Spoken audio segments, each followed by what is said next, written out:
Podcast Tendências Inspiradoras, nós estamos na Mesa do Conhecimento aqui no Instituto de Tecnologia e Pesquisa. Antes de falar o tema desse podcast, agradecer pela sua companhia, você que está dirigindo, escutando o podcast, assistindo pelo YouTube, fazendo suas pesquisas e dando um play bem alto para todo mundo ouvir esse podcast. Muito obrigado por entrar no mundo científico e, claro, sempre temas muito interessantes à mesa.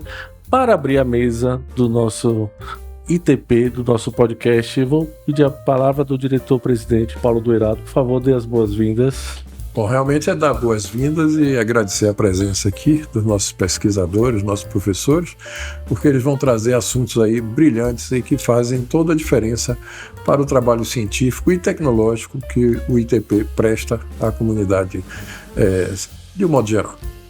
Muito obrigado. E a mesa do conhecimento, o Dr. Felipe Mendes de Andrade Carvalho, doutor em Saúde e Ambiente, daqui a pouco vai falar um pouco sua trajetória e sobre o tema, e o professor Ranieri Lucena, que é professor da Universidade de Tiradentes, da UNIT, e também pesquisador do Instituto de Tecnologia e Pesquisa, que também vai falar sobre o tema purificação de bioativos de palma forrageira, Opuntia ficus indica, utilizando sistemas aquosos bifásicos para aplicação contra o câncer.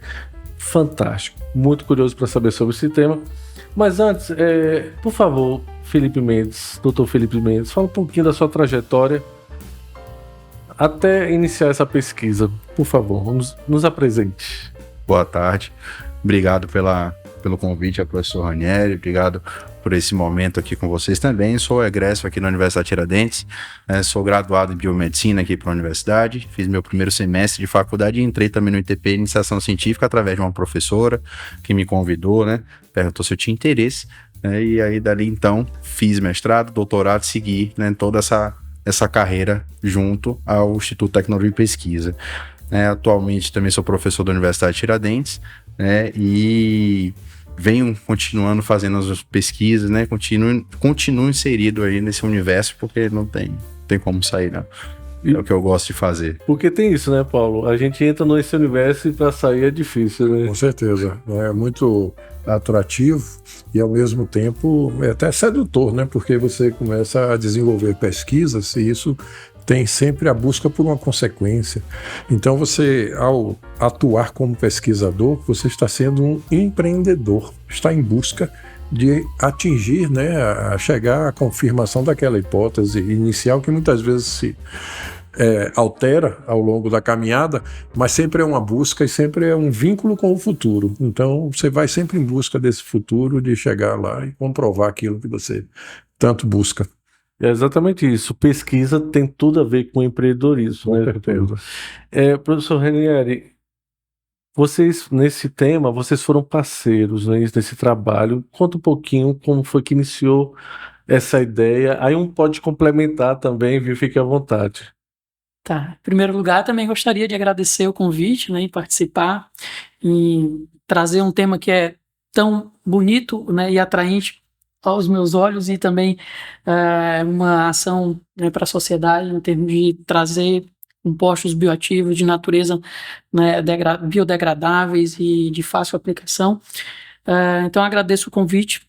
A divulgação científica é super importante em todos os aspectos para poder motivar novos entusiastas e toda essa história começou, foi um dos primeiros projetos que a gente acabou aprovando aqui quando ingressei ao programa de pós-graduação em Engenharia de Processo, e junto com um parceiro que foi o orientador do Felipe, que foi o professor Ricardo, a gente desenhou um pouco a ideia desse projeto que envolvia a extração de um composto que seria de grande potencial para o estado, para a região, que tem um histórico intrínseco dentro da região, fizesse parte do contexto regional, e aplicar ele dentro das linhas de processos que a gente faz e desenvolve, que são etapas importantes que a gente considera de extração, purificação e aplicação contra o câncer, uma doença que atinge e aflige tanta a população de maneira geral. Então, nesse contexto, o Felipe, depois de um tempo, né, a gente iniciou toda a etapa de processo do projeto, né, para captar ou obter um composto bioativo a partir do fruto da palma forrageira, né, e o Felipe agregou depois com os testes, a análise, os mecanismos para poder a gente entender a ação desse bioativo isolado, purificado ou enriquecido, né, contra as células antitumorais. Agora, eu vou aproveitar e fazer uma pergunta. Essa palma forrageira, essa espécie, é a que a gente encontra comumente aqui no nosso sertão? Sim, com certeza. É a mais frequente que a gente tem aqui, inclusive em toda a costa, né, da praia. A gente vê com muita frequência, inclusive o frutozinho vermelho dela é muito utilizado, né, na alimentação. O pessoal nativo, surfista, o pessoal praiano, né, costuma utilizar sem entender, né, os benefícios que aquela planta, né, aquele produto, ele tem, que não é só um alimento, não é só para matar a fome, né, aquele momento que você está ali no surf, né, no seu momento de lazer, mas implicado aquele fruto tem uma gama de atividade biológica que são extremamente benéficas, que a gente veio descobrindo através da pesquisa, né, da curiosidade do empreendedorismo, né, na pesquisa que a gente vem fazendo. E ela não é somente do litoral, né, ela está no Agreste, no Centro-Oeste, ela tem toda uma abrangência de plantação dela, né? Inclusive para alimentação do gado. Na verdade, o grande barato dela e o interesse hoje maior nela está na palma em si, que é para alimentação de gado, para a produção de leite, né? A continuidade desses ambientes que são ambientes, né, castigados com a seca. Com a seca, né? Uhum. Perfeito. Vocês estão vendo aí a foto da palma, para vocês identificarem, né, saber qual é a palma que a gente está conversando aqui. Eu sou muito curioso, São Paulo, porque como esse universo científico é muito complexo, muito interessante de se explorar, eu fico imaginando como que vocês chegaram a essa conclusão que é benéfico contra o câncer. Como que se inicia isso? Foi através de uma pesquisa, de algum dado que você, opa, isso aqui pode ser. Como é que seria isso? Para a gente entender, o leigo entender. A ideia, o projeto em si, ele não nasce com as incertezas todas, né? A gente tem incertezas dentro do projeto, mas a gente já traz a potencialidade que a literatura em si traz, né? Então, na verdade, a gente está interessado em um composto, um bioativo que está presente no fruto da palma forrageira, e esse bioativo, que a gente chama ele de betanina, que é uma beta-alaína, um pigmento que é encontrado também na beterraba, né? Claro, com outras propriedades e características em função da condição da planta de crescimento. Então, a literatura ela já indica a potencialidade contra o câncer, né? O que a gente fez foi, a gente tem a gente tem essa fruta aqui, a gente sabe que nesse fruto ele tem esse pigmento, provavelmente ele vai ter a própria betanina, e a gente tinha um know-how, tem um know-how muito grande em processo de extração e purificação, então a gente acoplou esses processos para poder intensificar e melhorar e potencializar esse bioativo, né? Então, esse foi o contexto. A literatura indicou e a gente investigou e melhorou. Né? Quer dizer, existem pistas, né? Existem evidências que já apontam numa determinada direção e facilita bastante, né? A roda não é criada, né? Não é criada. Mas aí eu vou inverter agora a pergunta. Então eu posso fazer esse mesmo princípio ativo com a beterraba? Sim, pode. Pode, né? Inclusive, os estudos preliminares foram feitos com a beterraba. Então. Mas, claro, a gente não avançou ao ponto. O primeiro indicativo que a gente teve da potencialidade do fruto da betanina, do fruto da palma, foi a sua atividade antioxidante. Então, a gente encontrou que a betanina, a partir do fruto da palma, ela tem um potencial muito maior do que o da beterraba. Em função das propriedades, em função de outros compostos bioativos que também estão presentes ali dentro, da sinergia entre esses bioativos, a gente viu que o potencial do fruto da palma era muito maior, né? E aí a gente desenvolveu, e aí a gente deu sequência ao projeto com as atividades do Felipe contra a atividade de câncer. A pesquisa de vocês possui uma inovação, né? Aí especifique exatamente qual seria a inovação para o pessoal entender. acho que iniciou no processo de purificação, que o professor acabou de citar, né, quando ele pegou, junto com a equipe, né, e fez uma potencialização de um determinado composto que tem na literatura indicativo de que ele tem potencial biológico, aí a gente tem, né, como um dos principais, né, momentos assim inovadores do projeto. Além de tudo, o processo de extração que foi utilizado é praticamente um processo verde, né, de purificação e de extração e purificação, né? Então, o que é que acontece? Além de tudo, diminui, né, com esse processo a eliminação de elementos nocivos à saúde, né, tanto da natureza quanto das pessoas, ao do próprio pesquisador que está ali na frente do equipamento fazendo extração, né? Então, a gente consegue ter um produto com maior facilidade, né, com a certa potencialidade que precisamos e com atividade biológica, né, expressiva, né, como resultado do meu doutorado. Foram atividades biológicas extremamente expressivas. Só para complementar, a gente trabalha com processos de purificação, né? Então, esses processos, de uma forma geral, a indústria, né, a indústria farmacêutica em si, ela atua muito utilizando processos cromatográficos, que é uma técnica fabulosa, que tem excelentes resultados, mas ela é bastante onerosa, baixos rendimentos, né? Então, isso faz com que cada produto farmacêutico, cada produto da indústria de ponta, ele seja tão caro. A pureza deles é bastante cara. Então, quando a gente pensa em processos biotecnológicos, na produção de biofármacos ou de vacinas, a gente sabe que entre 60% e 80% do custo do produto final está associado com etapas de purificação, que a gente chama de downstream. Certo. Então, é bastante oneroso a etapa de purificação. Essas aqui são várias etapas. E, diferentemente dos métodos cromatográficos, né, que geralmente utilizam colunas cromatográficas, são uma fase estacionária, sólida, em que você arrasta um líquido para poder... E aí tem um mecanismo de interação muito específico para poder você isolar aquele composto. A gente utiliza um sistema que a gente chama sistema líquido-líquido, que é o título do projeto, sistema aquoso bifásico, e ele é de baixo custo, ele é de fácil manipulação, ele pode ser aplicável num ambiente laboratório controlado. A gente consegue melhorar e intensificar um processo de purificação com uma facilidade, né, com um custo muito mais baixo. Então, o grande know-how, o grande barato aí da pesquisa ou inovação da pesquisa está em a gente encontrar esse sistema líquido-líquido de separação, líquidos que têm uma afinidade específica, que eu consiga manipular quais são os bioativos que vão estar interagindo com a fase, com o outro, e aí aumentar a pureza dele, né? Então, a inovação está nesse aspecto aí, né?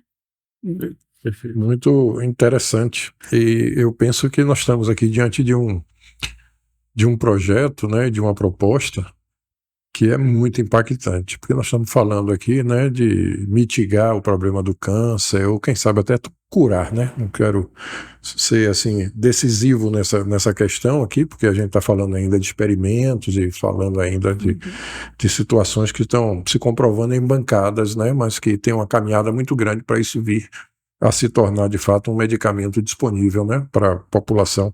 Mas com certeza eu coloco aqui toda a minha esperança de que estamos no caminho, né, e é uma responsabilidade social incrível, né, porque a expectativa que isso traz para toda a sociedade, né, e a esperança também é muito grande.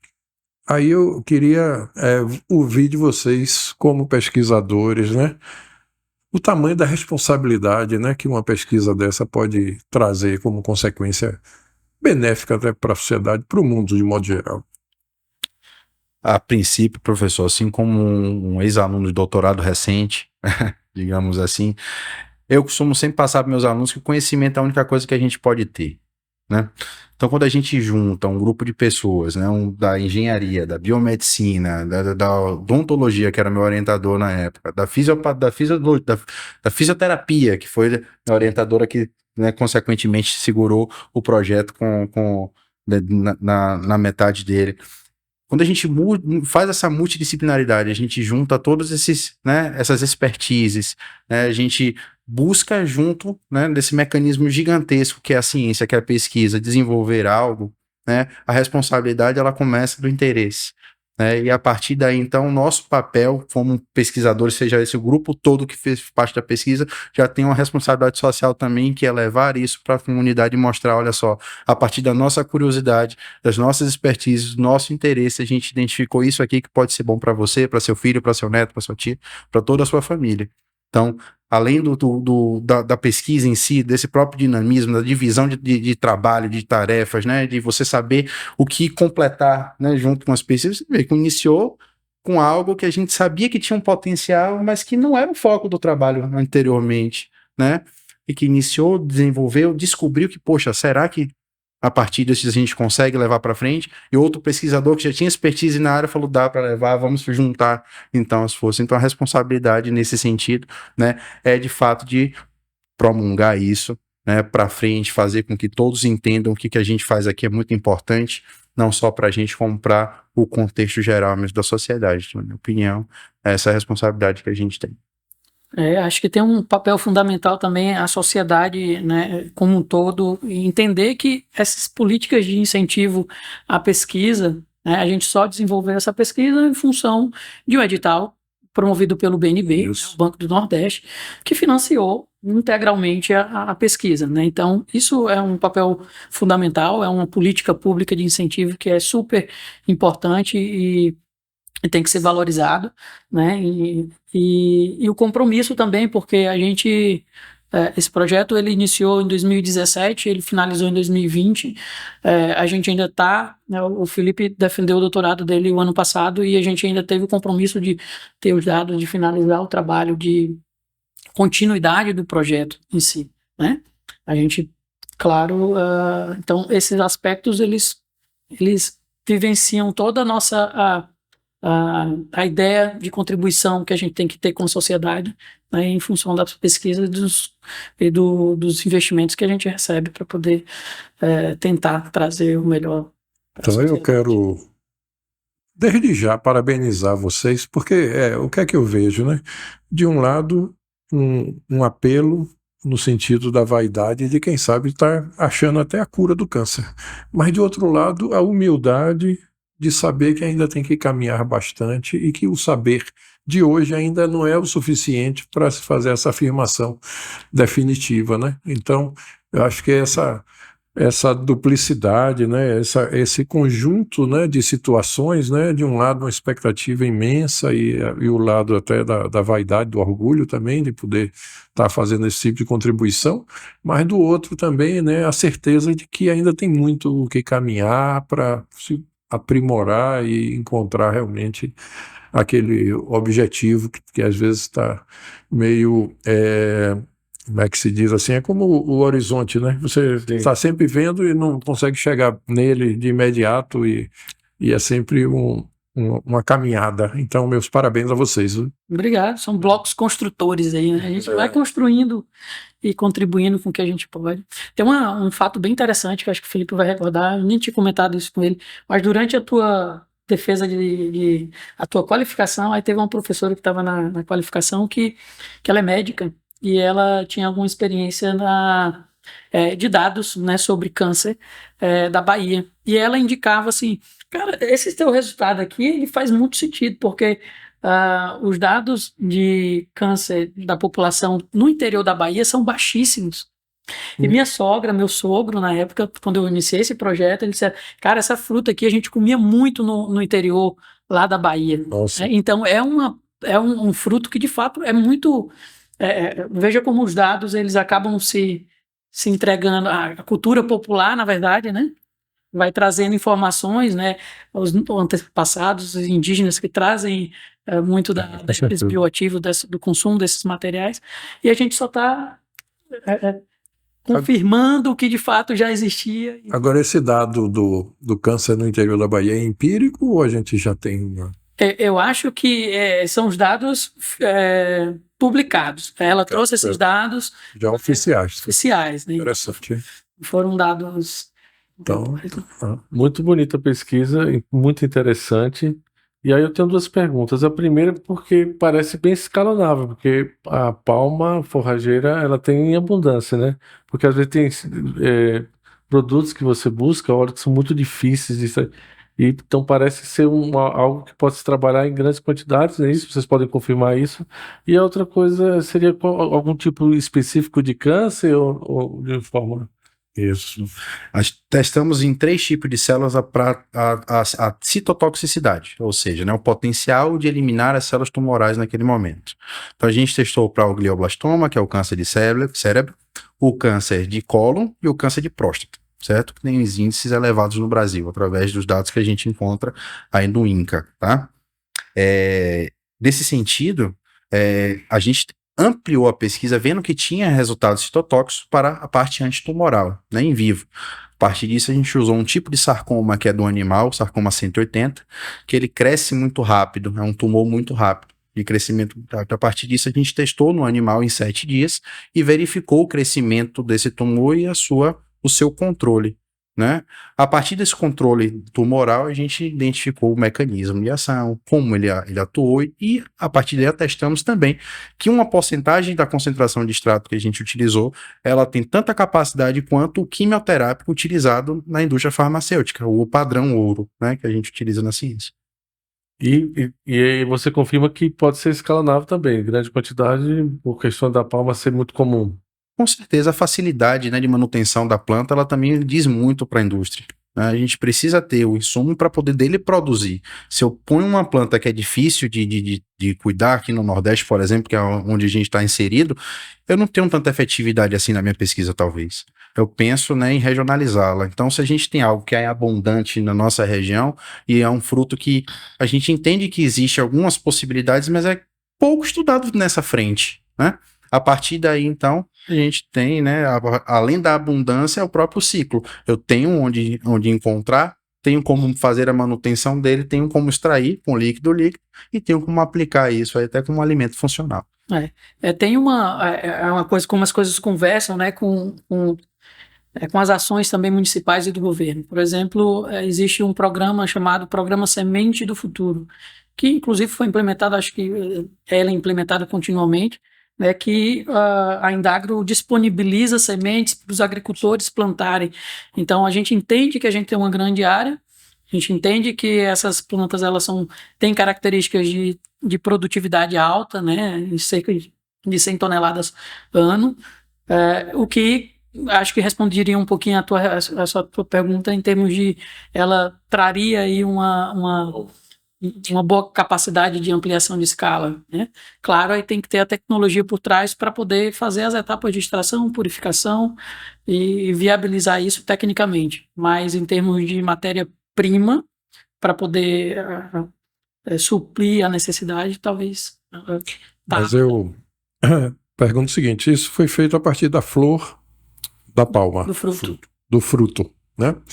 Ou seja, eu posso consorciar 2 finalidades, né, em termos de produção para a pequena agricultura, né, de subsistência até aí no semiárido, de forma que esse fruto pode ter uma destinação para a indústria farmacêutica, por exemplo, e a planta, a raquete, né, da palma, etc., servir diretamente para a alimentação animal ou mesmo para o consumo humano, como é comum em alguns lugares, né? Quer dizer, eu posso, então, consorciar, ou seja, ao produzir esse medicamento, eu não estou eliminando o alimento para a criação animal nem para as pessoas. Não está competindo. Muito interessante isso, né? Além disso, a gente pode ampliar o pensamento da indústria farmacêutica, porque dentro do cacto tem a aloe vera, né? Aquele produto, a babosa, Sim, né? sim. O cacto, ele é aloe vera, no caso, né? Ele tem a babosa que é utilizada na indústria, né? Sim. Principalmente para produtos farmacêuticos de beleza, né? Produtos estéticos, né? Então, nesse sentido, imagine que utiliza-se a planta como um todo. A raiz também é utilizada para chás e outros adventos, mas principalmente, né, a planta toda é utilizada. O fruto para um lado, a palma para outro, né? Os espinhos eu não sei ainda se tem atividade, mas já fica a dica, professor, para a gente iniciar alguma coisa. Costura. Provavelmente. Mas ela é uma planta praticamente toda utilizada, né? Toda utilizada. É bom a gente deixar ressaltado, vocês podem confirmar isso também, né, Paulo? Que não é simplesmente você pegar a flor lá, botar um liquidificador e tá, né? Porque tem gente que Não. às vezes, não, Com certeza. eu vi o podcast que você pega, não. E tem, é bom explicar que isso é todo um processo de purificação, todo um, né? Não vai pegar essa flor e fazer um shake matinal que deve ter também questões tóxicas também, eu não sei. Ela tem até, inclusive, espinhos, então tem que tomar cuidado. Se for fazer isso, tem que tomar cuidado.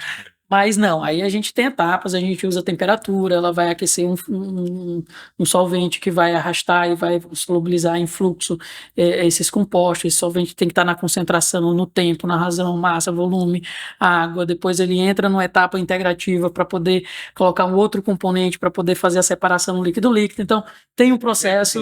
Não é assim. Tá vendo como são doutores? A conversa é outra, é outro nível. Mas a gente, com relação a essa experiência, né? Que caminho tem ainda pela frente, por exemplo, para que um dia esse componente se torne de fato acessível através da indústria ou da farmácia para a população? O que é que precisa ainda? Essa é uma boa pergunta, né? É uma excelente pergunta. Da parte da atividade antitumoral, né, que foi onde a expertise do meu grupo a gente se adentrou mais, eu acredito que a questão do interesse, da divulgação, das nossas pesquisas aparecerem, né? Nós, como brasileiros, até trazendo um apelo, né, a gente publica em revistas estrangeiras, a gente não publica em revista da gente. Poucos brasileiros sabem o que a gente está fazendo aqui, muitas vezes, né? Eu acredito. Né? Então, o que é que acontece? Eu acredito que falta um pouco de visão nesse sentido, de olhar nosso produto regional, não entregar eles para fora do país, porque as patentes maiores dos nossos produtos são de fora, muitas vezes. Isso incomoda, como pesquisador, né? Como um jovem pesquisador, terminei meu doutorado há pouco tempo, isso me incomoda bastante. Mas deixar o professor Ranieri também dar o posicionamento dele, técnico. Mas eu acho que é bem isso, né? Esse é um aspecto que tu levantou que é super plausível, né? A gente publica em revistas internacionais, a gente é motivado, impulsionado para poder produzir papers, né? E a gente acaba não traduzindo isso para uma aplicação real. Então, eu acho que por isso que é super importante esses veículos de comunicação, a gente tentar divulgar, chamar a atenção, trazer empresas, criar empresas também, né? A gente não precisa vender, a gente pode criar. Sim. E estimular os alunos que desenvolveram, né? A gente não está falando somente do Felipe aqui, mas a gente teve 3 alunos de iniciação científica, 1 aluno de mestrado, que defendeu a dissertação dele com a temática. Então, é criado também, né, já é um conhecimento em rede, de certa forma, formação que vai se estabelecendo. Né? Que têm a propriedade daquela tecnologia que, naturalmente, eles podem também, né, criar a sua própria empresa. Então, eu acho que é um caminho natural, é um caminho desafiador, porque a gente, como pesquisador, a gente está em um paradigma, né? A gente está com um paradigma que ainda talvez precise ser despertado, né, e que, naturalmente, isso vai acontecer. Né? Perfeito. Nós, infelizmente, nós já estamos no final do nosso podcast. E nessa última rodada a gente vai ressaltar a importância da pesquisa. Vocês podem adicionar o que vocês gostariam de falar na mesa do conhecimento para ficar registrado de quem está assistindo e até inspirar, né, as próximas gerações, as próximas pessoas que vão iniciar seus estudos, incentivar isso. Então, por favor, professor, dê suas considerações finais nesse podcast. Eu vou dizer que, como eu digo para os meus alunos, né, conhecimento é o que a gente tem, a única coisa que nos difere. Né? Não existe vaidade, existe conhecimento, né? O que vai fazer com que tudo seja diferente na vida da gente. E que os caminhos estão sempre abertos. Que existe um Instituto de Tecnologia e Pesquisa dentro da Universidade de Tiradentes, que existe oportunidade, que existe aluno de iniciação científica, existe editais de bolsa, existe editais voluntários, existe uma gama de processos que podem ser executados que vale muito a pena. Né? No meu primeiro período de faculdade foi o primeiro lugar que eu vim e eu me distanciei, inclusive, da minha graduação, porque eu tinha tanto afinco por aquilo que eu olhava, como é possível? Eu tinha um orientador que para mim era Deus. Que eu espirrava, ele vinha com óleo essencial de uma planta, que ele era botânico, vinha com óleo essencial de uma planta, e parava de espirrar, minha rinite melhorava, e era impressionante. Aquilo eu digo, meu Deus, ele sabe tudo. o que eu perguntava, a gente sentava para conversar, o que eu perguntava, ele dizia. Então, eu criei, dentro da minha expectativa de aluno naquele tempo, né, a visão de que tudo é possível, né? Basta a gente ter um grupo, né, motivado e que tenha sintonia e vontade de fazer. Então, que a oportunidade, né, ela se estenda sempre, ela se mantenha estendida e que a gente abra, né, cada vez mais esse leque e tenha cada vez mais jovens interessados para que a gente mude essa dinâmica. A única coisa que vai mudar o nosso país mesmo é a educação. Muito obrigado. Eu vou deixar as considerações finais do Felipe, que foram fantásticas. Então, eu só agradeço o convite, né, e parabéns também pela iniciativa. Dizer que estou à disposição para próximas conversas. Acho que é sempre bom a gente conversar, e quanto mais a gente conversa, mais a gente conversa. Né? Então, divulga também. Então, obrigado. Muito obrigado, doutor Paulo. Então, é interessante ver como o conhecimento é encantador, né? Como atrai, como nos leva realmente a uma visão nova, renovada do mundo, né? Uma cosmovisão mais rica. E isso, eu acho, faz parte do processo de educação. E nós aqui temos a felicidade, né, de estar no momento de dispor de uma mesa como essa aqui para trocar ideias, para difundir, divulgar o trabalho que é feito dentro da universidade e, ao mesmo tempo, reforçar, né, o nosso instituto como um veículo que tem que fazer essa ponte, essa atração entre a economia, a atividade produtiva, a indústria e a pesquisa acadêmica e esse mundo da universidade. Então, é muito desafiador, mas ao mesmo tempo muito compensador, porque a gente sabe o quanto tem de utilidade e de importância na pesquisa e na tecnologia que é desenvolvida aqui dentro. E vamos dispor isso para a sociedade, para o meio ambiente, para a melhoria do planeta de um modo geral, inclusive para a economia também, né? Fazer disso realmente é algo altamente produtivo, rentável, competitivo a nível mundial, porque nós estamos, de fato, na fronteira do conhecimento. E muitíssimo obrigado a vocês aqui por essa contribuição. Muito obrigado, Paulo. Obrigado a todos. E dizer o seguinte, que a Mesa do Conhecimento foram produzidos dezenas de podcasts que você pode assistir no YouTube do ITP, tá aí o link, no Spotify, enquanto você dirige, claro, com responsabilidade. E lembrar que o conhecimento é que não um chiclete, que gruda mesmo. Você tem que espalhar e dar o máximo, e sempre vem mais coisa boa. E agradecer a você que faz existir esse podcast e, claro, divulgar ainda mais para que esse conhecimento atinja outras pessoas. Muito obrigado.